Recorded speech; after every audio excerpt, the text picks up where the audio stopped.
Hello, Professor Torres-Velez here. I'm going to provide you with a quick overview on the course logistics, particularly as it relates to both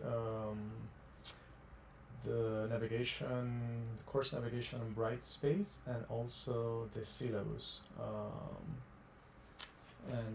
Yeah, so I'm just gonna go ahead and start. So what you're seeing here is our course on Brightspace. Let me just go to what you will see. As a matter of fact, what you'll see in here is not exactly what you will see in your version, because this is the professor's view. So it's slightly different, but in terms of content, it's gonna be exactly the same. Okay. So I'm gonna here choose our course, which is Caribbean Society, LAC 118, Caribbean Society and Culture. And I'm just gonna go ahead and jump right to content, the content section, okay? And so I want you to notice here on the left pane, you have a table of content, a fairly detailed table of content. And so I want to call your attention to a few important items within the table of content. The first one will be what to expect. I will be actually posting this video here in what to expect, okay? I'm gonna also add it to the announcement section so you can access it from either way. The other thing I need you to pay attention to, of course, are where to find the syllabus, which is right there, syllabus and course info, and course content, which is where you're going to be doing most of the work. Then other sections that are important are one-stop question and answer subsection. In here you will post any questions related to the logistics of the course, okay, or any doubts you might have. So I welcome you to post your questions there, okay? These other one-stop folders are simply a centralized folder where you can find all of the assignments described in there. So for instance, if you come here, journal entries, you are supposed to be submitting one journal entry per unit. There is a total of 18 units in this course, and therefore there's a total of 18 journal entries. And I mean 16 journal entries, and there you have them, okay? They're all in one place. The same with discussion boards. If you click on it, you see they're all centralized in one place as well, 16 discussion posts as well. But of course, you can access these assignment submission links on the content itself. As a matter of fact, it's embedded within each unit. So I don't know, let's go to unit 1 so that you see what I'm saying. So you come here to course content. We are here week 1. I need to fix a few things because I'm still doing some minor modifications.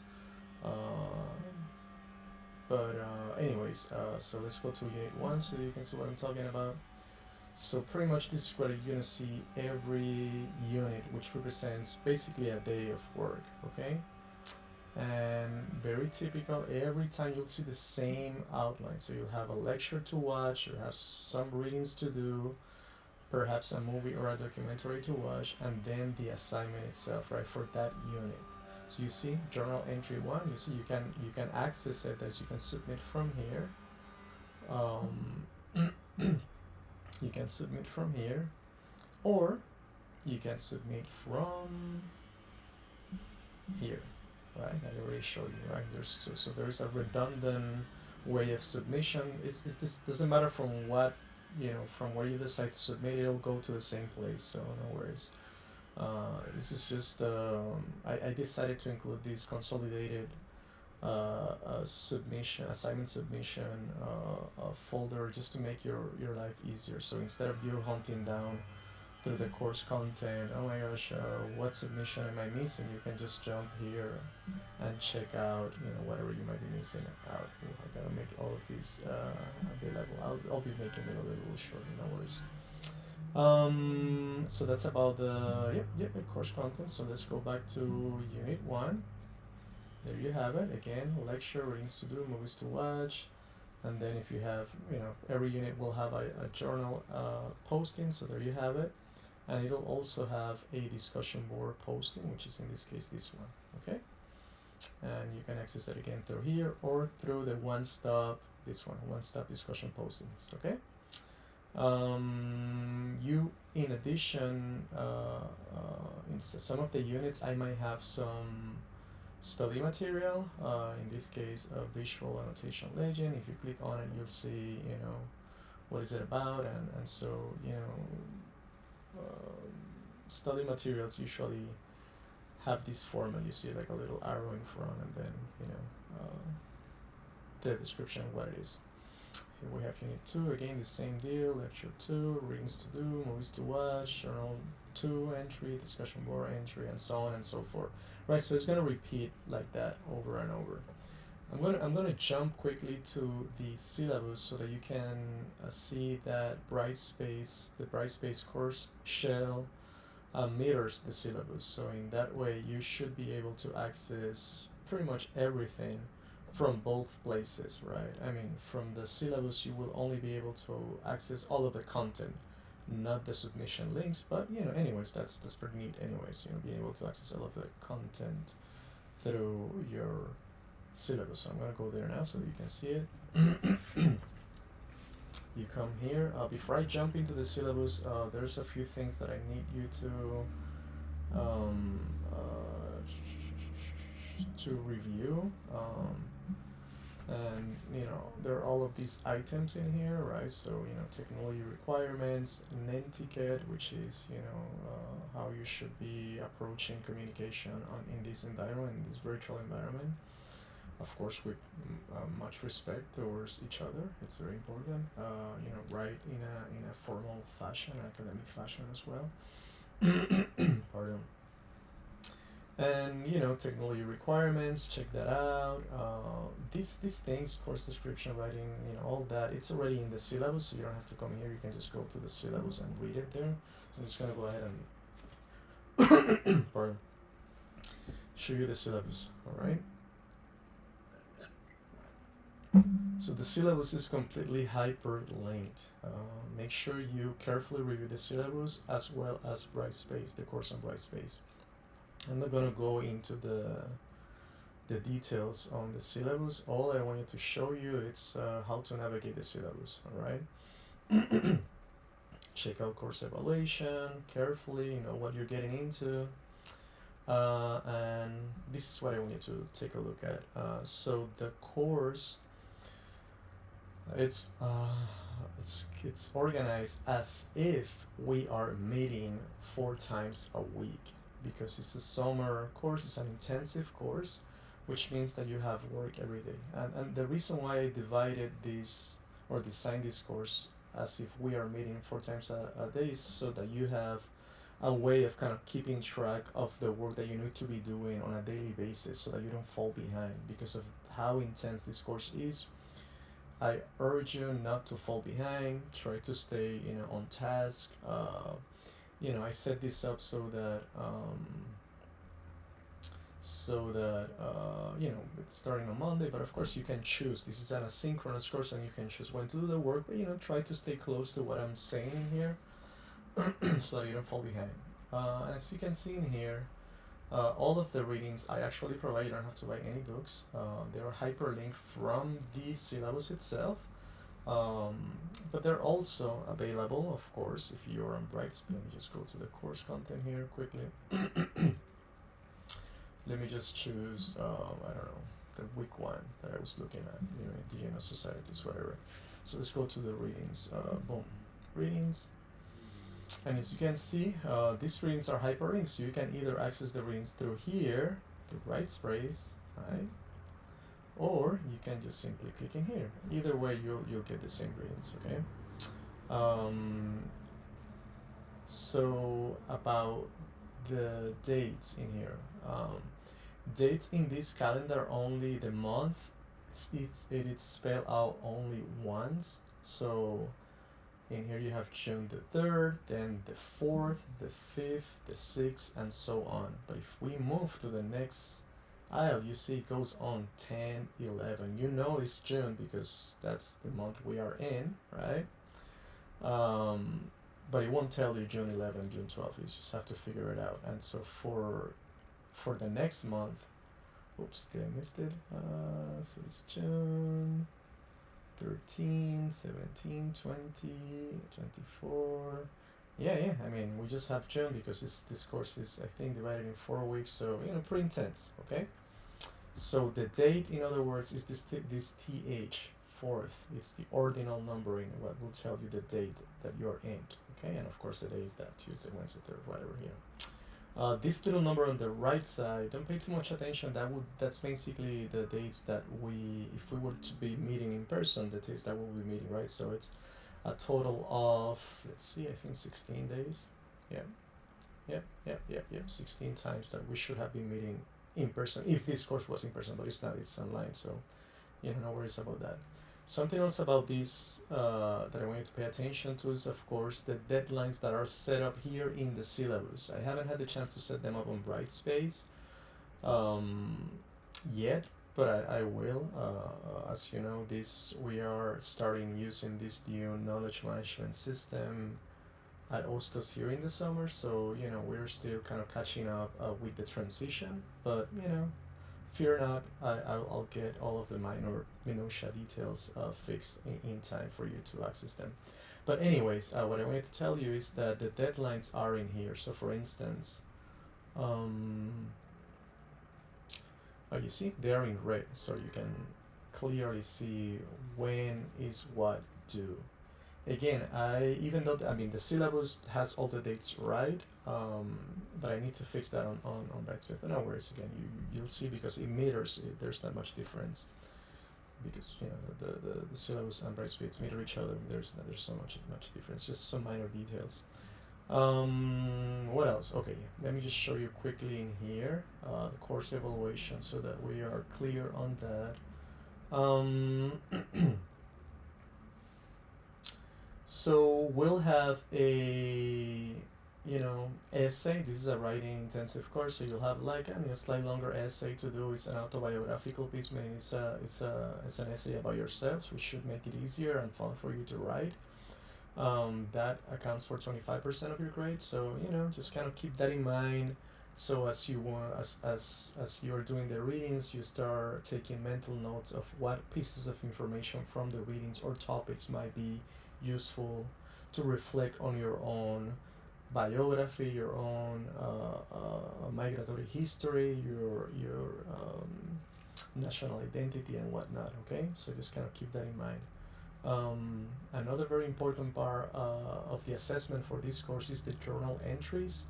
Those journal entries are basically one per unit, meaning that, and they address only the readings, and what you're supposed to be doing in there is just kind of summarize in just one little paragraph. No, it's not meant to be onerous on you. Just you do the reading, and then for that unit, and then you just write a short paragraph explaining key points, what stood out to you, and a sentence or two on your kind of reactions to the piece. Was it surprising, challenging, new? What piece of information you would love to share with friends or family, that kind of stuff for the last. Leave those kinds of impressions of on the last sentence on each paragraph. Okay. So these ones are for me and for you, the journal entries. That is, no other students have access but me, right? I'm the professor, I have access to the journals, but no students have access to them. Okay. The purpose of the journal entries, by the way, is to help you stay on task with the readings, but also to start helping you identify pieces of information that might be useful for your writing, because eventually you have to write a short essay, and so having identified useful data within the readings ahead of time before you sit down and write the paper is useful. So that's kind of the purpose for that, and also to gauge how are you understanding the readings and whatnot. So that's the other reason. Now the discussion board postings have a slightly different purpose. The discussion board is meant for you to interact with each other. And so there you can post, a question about the content, comment something that, you found interesting that you would like to discuss with your other peers in the class, perhaps some insights that you found particularly useful. This is where you share your thoughts and where you get the chance to talk among each other, all right? Um, I'm also requiring you to comment on one of your peers' postings, okay? So, the first thing you need to do to be able to post in the discussion board is you need to post first your comment, and only after you have done that is that you will be able to read and comment other students postings, okay? And if you could at the very least comment one posting from another student, that's great. If you want to post, if you want to comment on other posts as well, that's even better. But at the very least one post so that you can get the full credit for that unit posting. I hope that's clear. And then there's a series of short exams and quizzes. It's something like, I think quizzes is something like between 3 to 4 or 5. I can't remember exactly, but the total amount of the quizzes is gonna be worth 15%, and with the exams it's gonna be 30%. Okay. There is also two small assignments, video recorded assignments. The introductory one is not in here, but you gotta do it. Let me just switch gears in here and move here. And let's go to Unit 1 so that you can see what I'm talking about. Yeah, Unit 1. You see? The icebreaker, this is an assignment where you will record yourself, introducing yourself. And in this short video recording, all you have to do is state your name, why you're taking this class, what you want to learn, what you hope to learn, and 3 things that you would like people to know about you. It's just very simple. Don't go over a minute. Just keep it short and sweet. And here is where you need to post your show recordings. Okay, so that's the assignment, one of the key assignments that I get to know you. So please make sure you do this. And then towards the end, there's gonna be, once you finish your essay, which is gonna be about you, you'll do like a very short, presentation on your final essay, and you're gonna record yourself presenting this. All right, and that's gonna count for 5% of your grade as well. What else?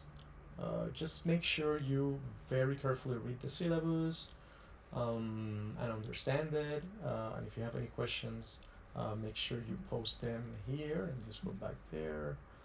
Here was the course content, and where do you post your questions?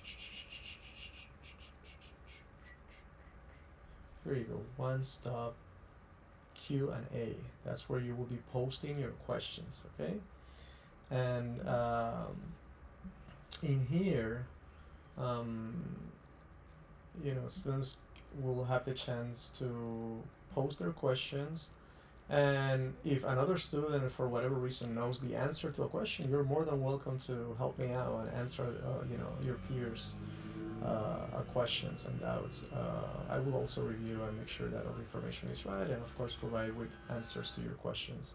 But this is the space that is meant for you to help each other, for all of us to help each other. And you will be helping me if you can answer the questions, and so on and so forth, okay? Try not to post questions about the logistics of the course on the discussion boards, because that's for something else, okay? Okay. What else? Yeah. So just as I was explaining, right, not only you will find a centralized place for all of your journal entries and all of your discussion board posts, right, there you have them. You also have a centralized folder where you will find, exams and the study guides and all of that, okay? So I'm going to show you now, right? So if you go to One Stop, exams, quizzes, study guides, you can see in here, you will have in here already, available the exam 1, quizzes 2 to 4, and the study guides for those exams and quizzes, all right? So this is the quiz 2, quiz 3, quiz 4, and exam 1. And these are all of the stuff that you need to use to study for that. And yeah, same thing with exam 2 to 3. So exam 2 and 3, and then the study guides for those two. All right. Um, yeah, so that's cool. Again, you can access exams and all of that also, I think, if I remember, from the course content. So if you go to course content, and I don't know, let's go to, I think it's towards the end of, wait, let me see this way. Yep, exam 1. Well, yeah, you can just access the exam right from here. It's the easiest thing. You don't have to like hunt them down within the course content. You don't have to worry about that. This is the easiest way to access all the exams, okay? And remember, yes, to find out when the exams are gonna be due, just come to the syllabus and take a look. You see, for instance, in here, exam 2, when is that due? You should be able to take it by June 13th. Yeah, exam 1, well, you have it, it's by the end of this week, right?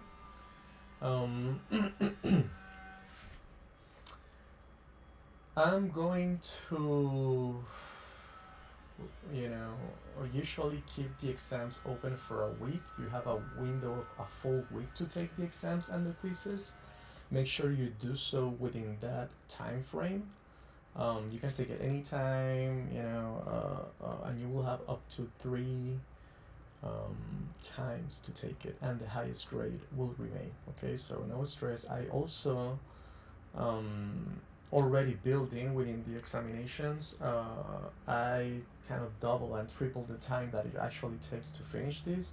So if some of you might have some sort of a learning disability, um, the exams are already accounting for that. So you don't have to ask me for extra time or anything like that, because it's already factored in the time allocated for the exam. So for instance, a quiz like, I don't know, the first quiz that we have in here, let's go there and check it out quickly. Let's go here, quizzes and exams. This quiz, for instance, I think this is like 4 or 5 questions, something very short. It's a very short quiz. I think I gave like 30 minutes because we only have like just a few questions, right? In theory, you could finish this quiz in like 5-10 minutes tops. I'm giving you 30, right? So I'm giving you like 3 times the time. So everyone will have the chance to take their time to do so, including folks that might have some sort of a learning disability. Okay, so no need to ask me for extra time because it's already built in. Okay. What else? Yeah, I think that. Oh yeah, another important part of the course that I need to pay attention to is the announcements section. I should probably add. Okay, let me just show you. So the announcements section usually will show up. Obviously, when you first open Brightspace, you'll have the list of all of the announcements here on the right side. But course-specific announcements, you need to go to enter into the course, and you'll see the announcements right there on the right pane, right? I'm not gonna be deleting them, so you can just basically go to announcements and you can see all the stuff I have been posting since the beginning, because I actually sent an email on Saturday with the syllabus. I know that some of you were not able to access that. It's given the problems hostos have been confronting with ransomware. But anyways, now you should have access to all of these, and I urge you to always check regularly announcements. Okay, check regularly announcements. Something about the navigation of Brightspace. This upper bar is called the navigation bar, and from here you can have access to very important parts. Like for instance, in this little bell, that's where all of the updates, announcements will be showing, right? So every time I send an announcement, you can access it quickly from here. All right. I wanted to show you also these 2 items. This one is to send emails or to instant message me. Okay, so if you use this, you should be able to instant message me. This Brightspace, the advantage of this knowledge management system over, say, Blackboard, which is what CUNY used to have, is that it's very mobile friendly, which means that once you download the application into your cell phones, you should be able to access all of these information right from your fingertips, which is pretty cool. Yes. What else? What else? What else? I think that's all for me to date. If you have any questions, please make sure to um, add them in the Q&A part right there. Yeah. And I'm really looking forward to getting to know you. So please upload those introductory video recordings, and I can't wait to read your work. All right. All right, folks. That's all for me today, and I'll see you soon.